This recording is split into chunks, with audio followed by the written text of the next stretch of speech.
Concord Players are putting on a production of She Kills Monsters in Concord, Massachusetts, running from November 7th through the 22nd. She Kills Monsters is a play about a woman coming to terms with tragedy through 2nd edition D&D. It'll tug at your heartstrings and be rad as the nine hells. For more information and to purchase tickets, check out their website at concordplayers.org.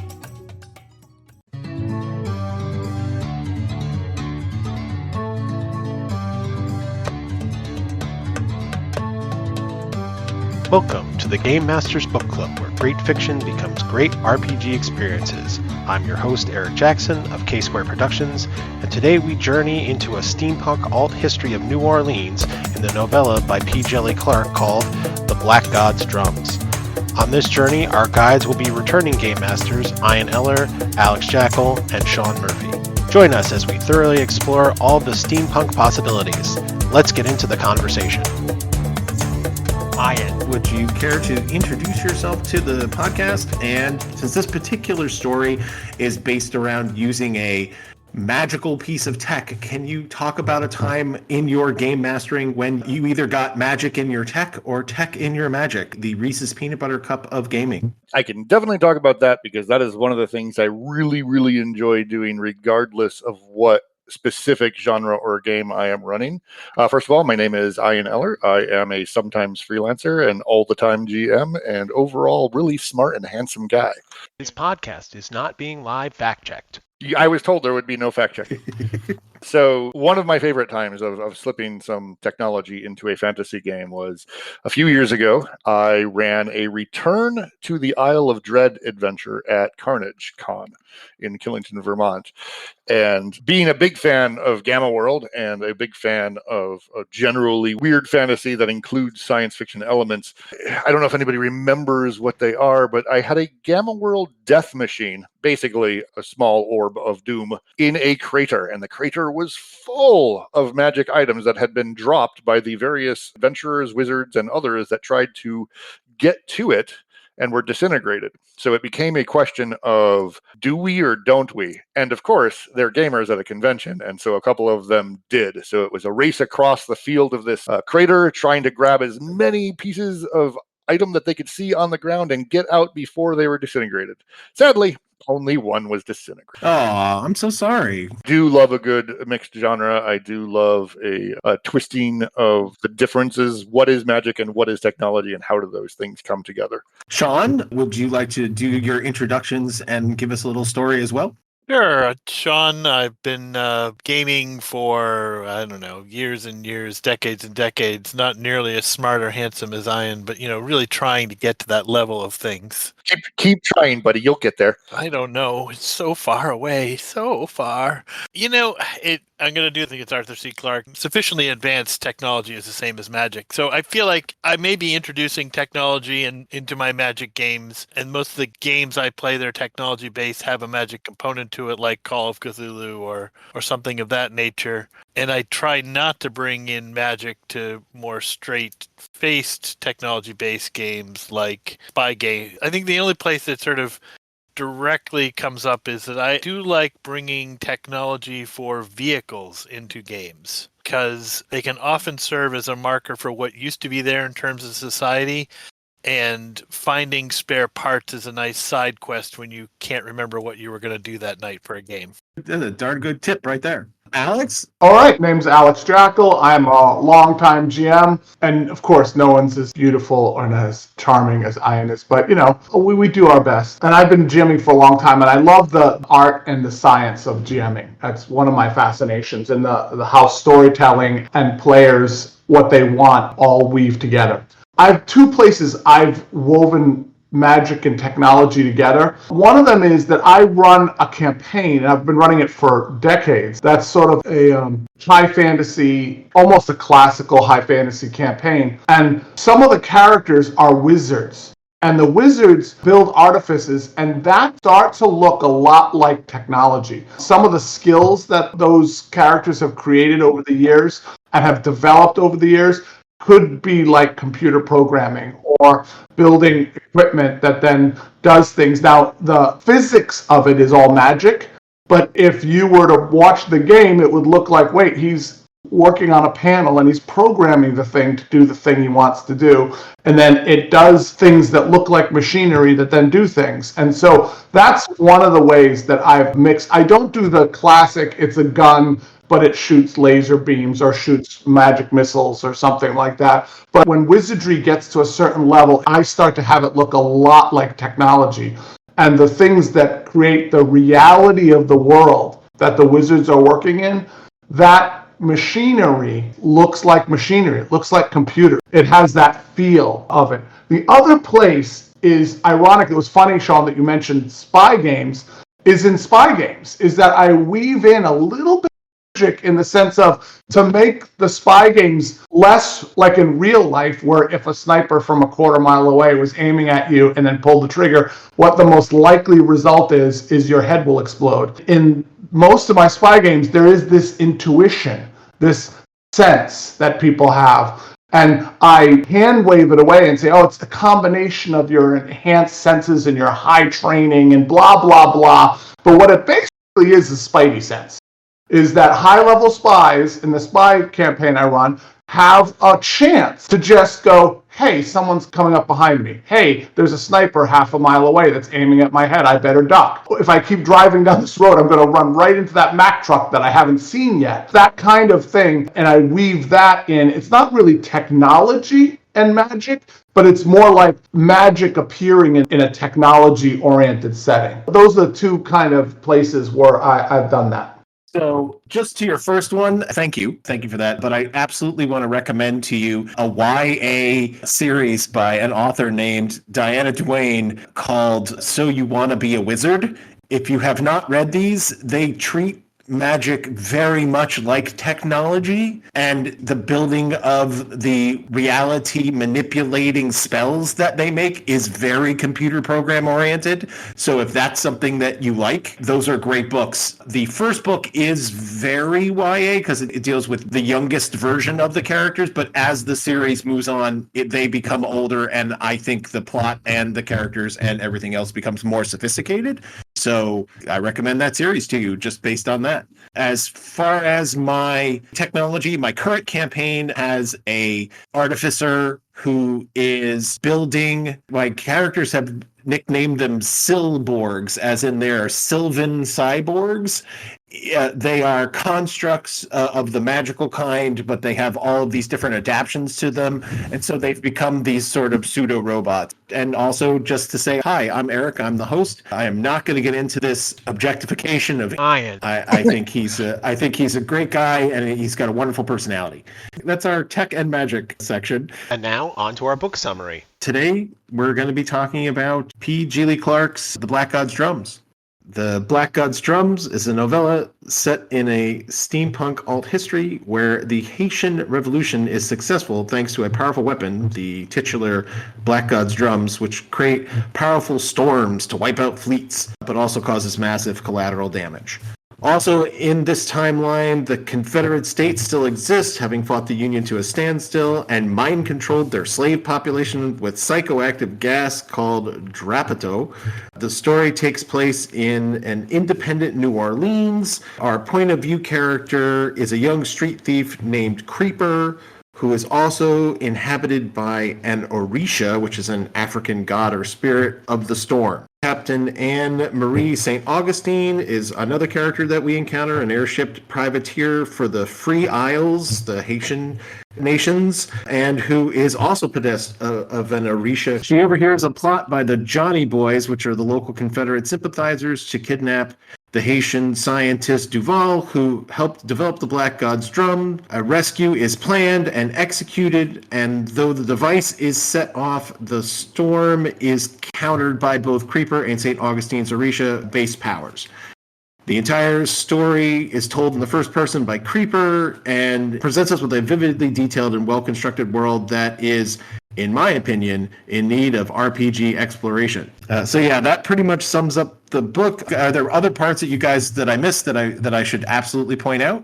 No, I think you captured most of it, but I think one of the interesting things about that book is the politics and the factional intrigue that's in there. I mean, you sort of reference it, but all those parties and all those players are all politically playing against each other. And that backdrop is, I think, one of the important aspects of the book. Now we'll take that and move on to our pseudo steampunky world of the Black God's Drum, and where we will set this if we were going to be picking systems, if we're going to run a game in this particular world. During our pre-chat, I know you guys said that one of the good things about this being a novella is that it left a lot of space to build in your own pieces. So I'm hoping to hear, where would you want to build those spaces in? Sean, why don't you go first? Sure. So I thought that if I was going to run this as a game, I would pick 7th Sea. I like the system. I like the flexibility. It's very built around European realities and folklore, but that's the part you could bring over. There's the goddess that sort of occupies the lead protagonist, could easily be a what's called a Leshia, a nature spirit who grants magical powers to those who serve Orishas common folk, which is a country in the 7th Sea mythology.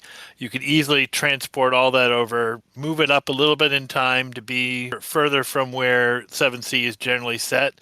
But you've got the ability to do action adventure. You've got rules that are based on how sea-based ships would interact with each other, and easily you could translate it over into flying type ships. And there's enough mythology type elements that you could port over to sort of cover those places where it comes up. And it's not overwhelming in the story, these sort of mythical creatures, but they're definitely in a background. You could tie it into the individual character's background, where those come from.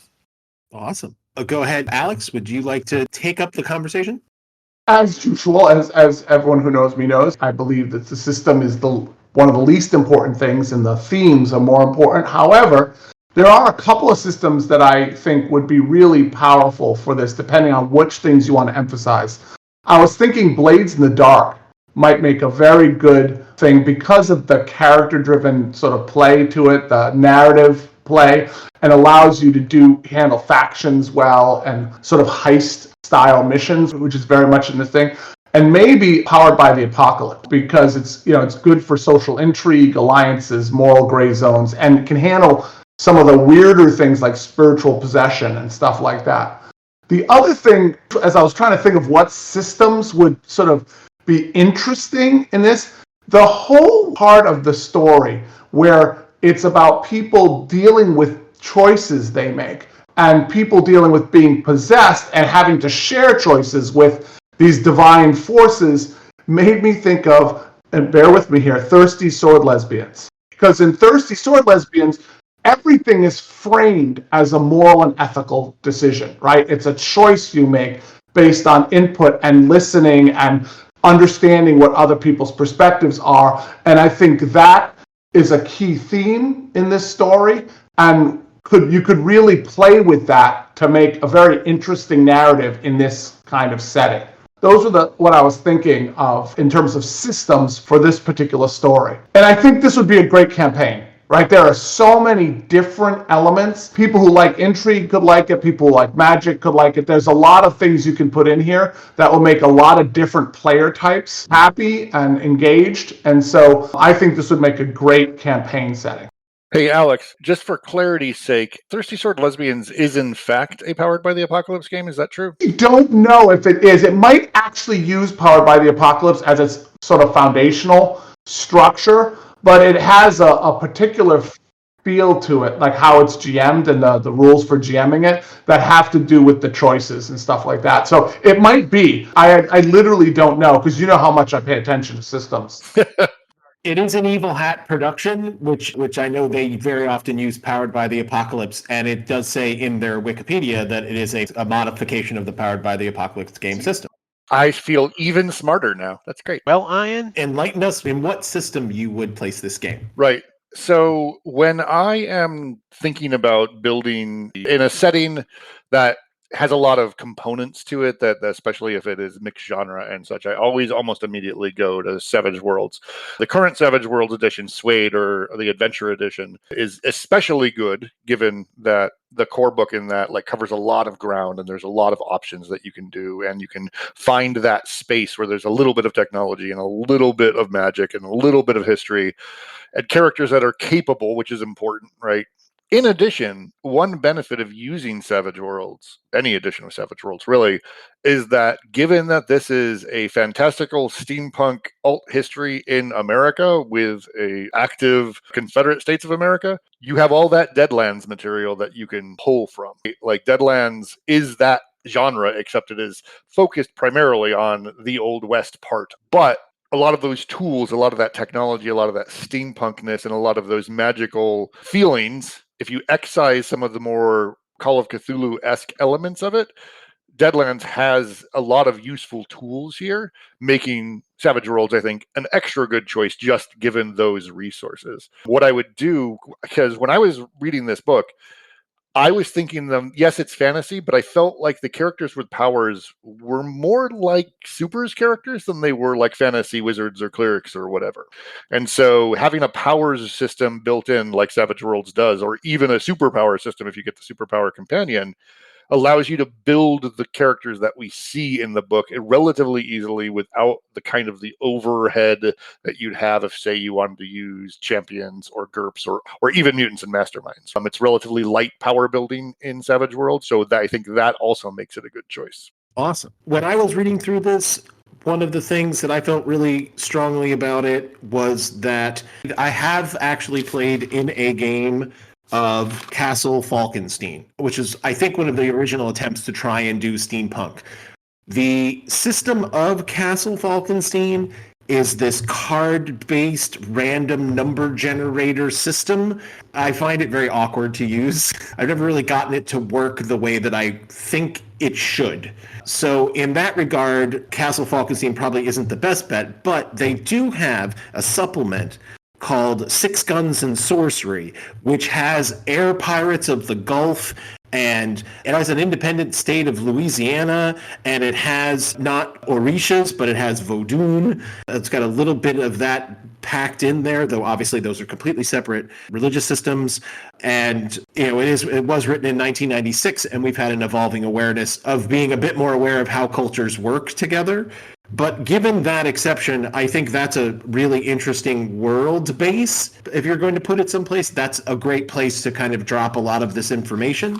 So with that as your fictional basis, I think that combined with Spirit of the Century, the system that I would use there. Now, the Spirit of the Century has a great deal of grit that goes with it. It's got grit is a big part of it, like pushing through and doing things. And I felt like characters were doing that a lot in this book. It has a great minion system, which the Johnny Boys definitely fit that bill. You got your lead character with the skull mask there, so you've got your separation between your minions and your big bad. And they've got a good consequences system where if people overstretch themselves, they don't die like they would in, say, like a D&D game, but they can be taken out of the scene, which I think happens to both characters, Creeper and our captain. I felt like those matched up really well, so I thought a combination of the steampunk background of a Falkenstein combined with the Spirit of the Century mechanics might be how I would put that together. And Spirit of the Century is a Fate game. I think it's one of the earliest Fate games, actually. Yes. And Fate games are great for a kind of narrative system. If you're not into something, say, as blatantly narrative as Powered by the Apocalypse, it's actually a pretty good middle ground between a traditional Savage Worlds and a narrative system like Powered by the Apocalypse. Sean, which edition of 7th Sea were you speaking of, the first or the second? I read through the first, but I played the second. I was just curious because I was told once that they are kind of different, and I was just curious which one you were aiming at for our listeners. They are, yeah. I mean, they're a different way of doing it, and I prefer the second because I prefer a more open storytelling environment, which I think comes from the second. The first one is very crunchy in a way I don't find as much for the first. Yeah, the second one is a lot. They're, like you said, a lot more narratively oriented. All you people in your narrative games. I mean, I think Spirit of the Century is a good choice as well, and I I'll echo what Ryan said, that, it allows you to also draw from the fate system in the same way that, picking Savage World and Suede, there's things you can pick up and bring into this as well. That's why those systems are, I think, useful in a lot of ways for a lot of the sort of adapting a book into a system. They've got good groundwork for them. All right. Okay, folks. Now we go on to the next part of this, which would be stuff that we'd like to steal. There's a great deal of, again, as you guys said earlier, this is a novella. It's got lots of chunky bits in it that look like they'd be tons of fun to throw into games. Alex, tell us what from this particular book would be a scene or a character or some part of it that you would just like to just pick up and drop into your next game. Well, one of the things really was surprised that I liked, because I didn't think I was going to like it, was the Orisha aspect. People being connected to the divine. And I actually think I like that, because I'm always looking for how to, in my high fantasy campaign, for instance, how to differentiate clerics with different gods. I have a little gnat thing that really bothers me when clerics are generic. Oh, I'm just a cleric. I just do miracles, right? Well, whose miracles? And one thing they did pretty well was have the gods, the Orisha, the spirits, they had personalities, they had preferences, they had things if you bound yourself to one of those, that actually shaped what you were going to do and the direction you were going to go in. And taking some of that narrative elements out of the story, I think I would definitely do. And I liked how they handled some of the politics that were happening in New Orleans and the interactions. And I thought some of the little nuggets of, the Johnny Boys show up here and do this kind of thing. There was some nice flavor text in the novella about how each of the factions behaved that I think I could pull and steal and use. Great. I do like the various factions that are in there for sure. Ian? Yeah, I am surprised. I have never run across it before or even thought about it myself, but I like the idea of Haitian winning their revolution. And if I were to run Deadlands, I think I might make the Free Isles part of that setting. It seems like it would slot in very easily, but would also add this like a little bit of a unique and interesting place that maybe characters could visit during their adventures throughout the Deadlands world. I like the idea of the airship pirate Free Isles as an independent nation and force in the world. So I think I might move that into Deadlands. That would be cool. Sean? I really liked the nuns as a sort of element because they work with the poorer elements of the society, but there's something else going on there too. There's something about them where they just know things. They know people, they know events. They have their ear to the ground. I like having NPCs who have their own agenda, who aren't just there with like an exclamation point over their head to drop data on PCs. They have things they want to have happen, but they are there to provide guidance in terms of trying to understand how a particular area works. And Gumbo. And Gumbo, yes. Sister Eunice and Sister Agnes, they were on my list of folks I was absolutely going to talk about. My character, I love a good crazy villain. And the main Johnny Boy character within the skeleton mask, whose name I cannot find off the top. Thank you, Alex, from the chat. John Diabolique, with him singing about Andrew Jackson, this absolutely bonkers character, much like the Joker to Batman. He's just completely out there. He was on my list of characters that I would add to my game. He and the nuns were my two favorite. But I actually thought that the Dropido, the mind-controlling gas, is a great danger to have involved in there, along with the Black God's drums itself. Both of those are great super weapons that are magical and destructive, but there's still something that the characters can interact with. But I liked both of those super weapons. I thought both of those were scary and magical and interesting and really helped frame the world in what the stakes really were. So I know in our pre-meeting, there were discussions where some people felt like this book was too short, that there wasn't enough detail, things were not fleshed out to whatever 80-some-odd page book. I mean, I agree with you, those are great threats, but they're not really fleshed out.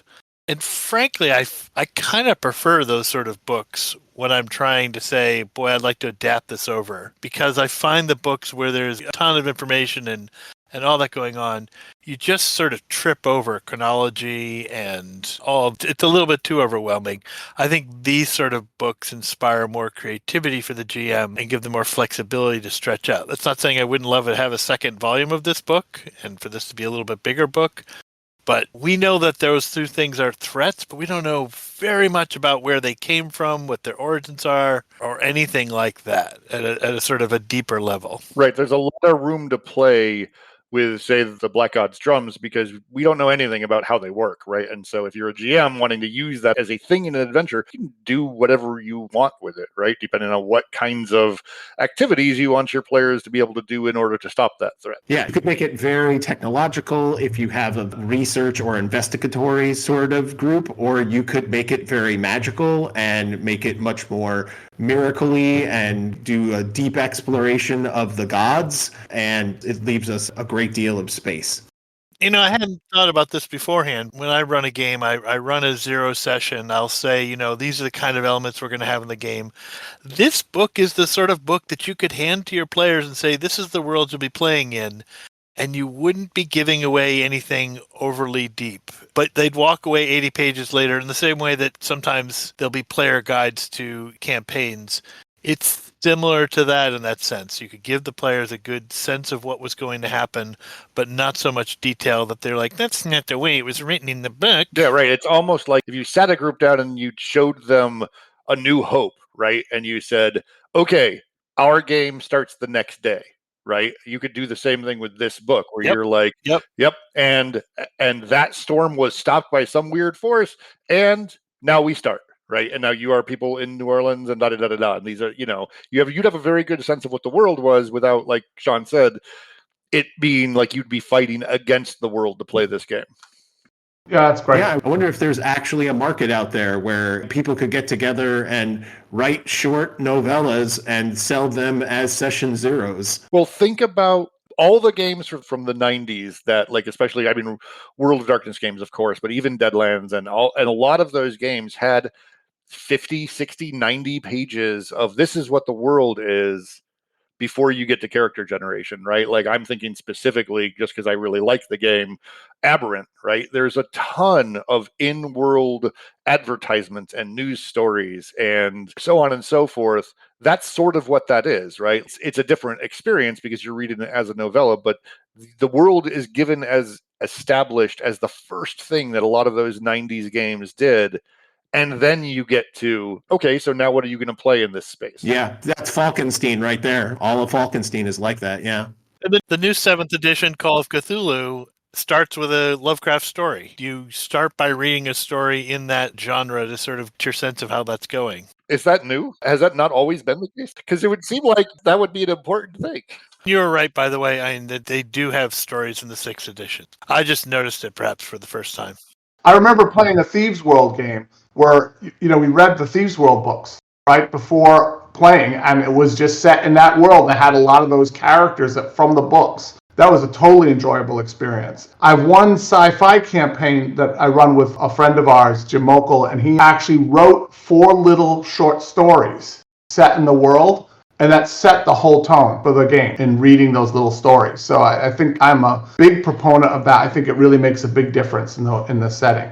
I think this novella would be a good starting point for a campaign. Way back when I worked on Gamma World D20 back in the day, I got to do 2 or 3 like between chapters fictions. They were short, they were flash fiction, they were less than 1,000 words, but that did that thing, right? That talked about what is this world in just a little vignette. Those are really fun to write, first of all, but also I think they provide something, and I think it's something that's sort of gotten a little bit out of fashion now, right?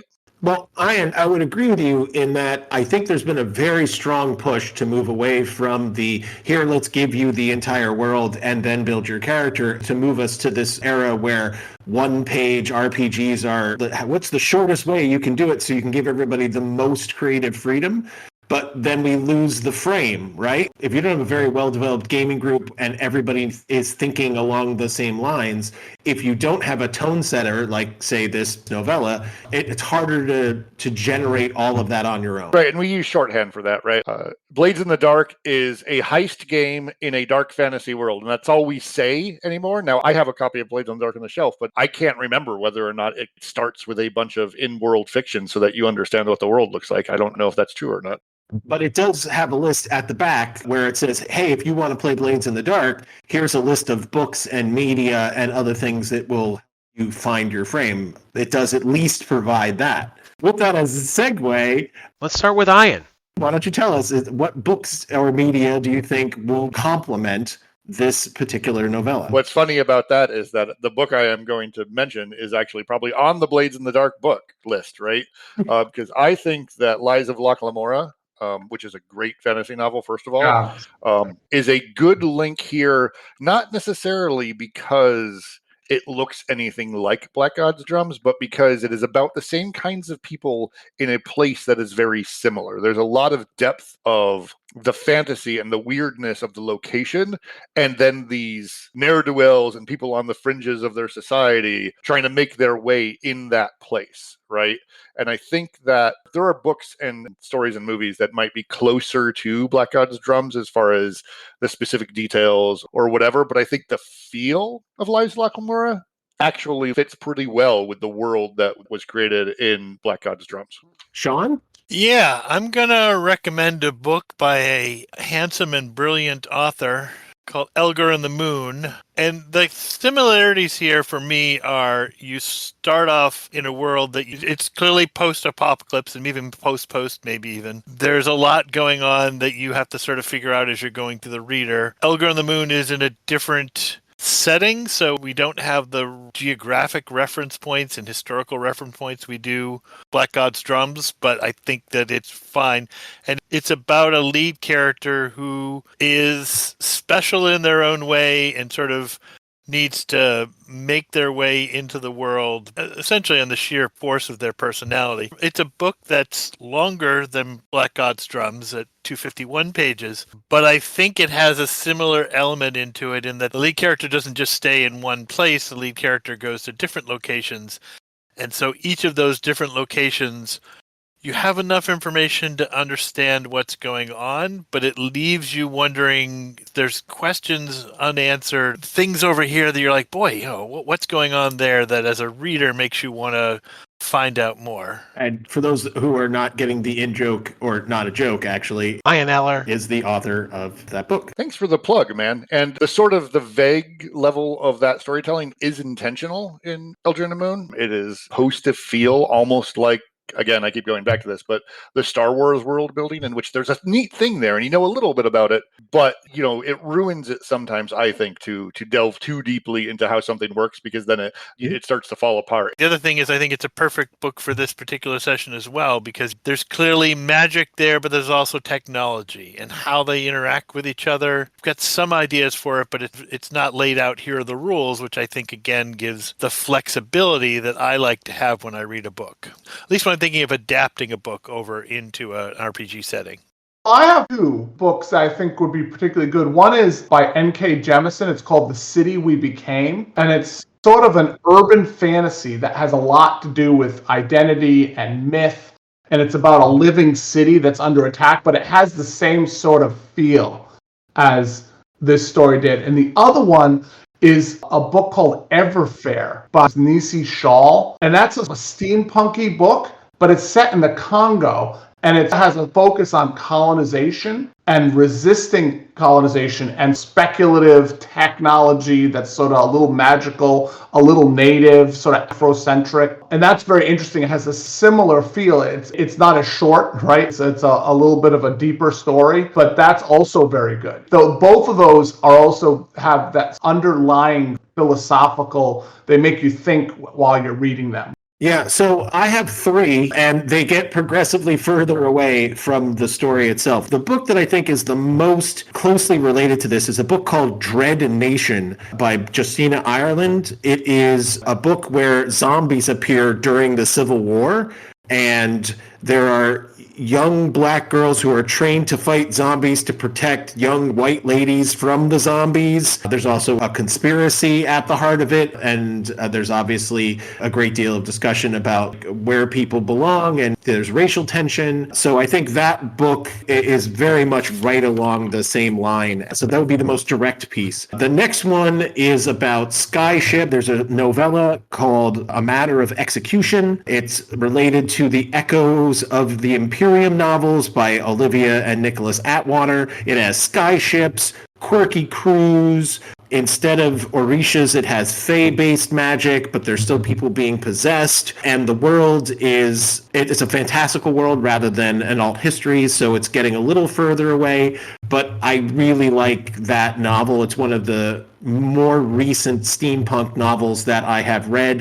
Steampunk kind of was very big for a while, and now it kind of faded. And this one feels like the renaissance of that. So I really want to just say the Echoes of Imperium novels by Olivia and Nicholas Atwater are amazing. And we cannot talk about steampunk without talking about Girl Genius by Phil and Kaja Foglio. These are amazing. Kaja is the main writer and Phil is the main illustrator and also works on the story. And this is classic steampunk genre.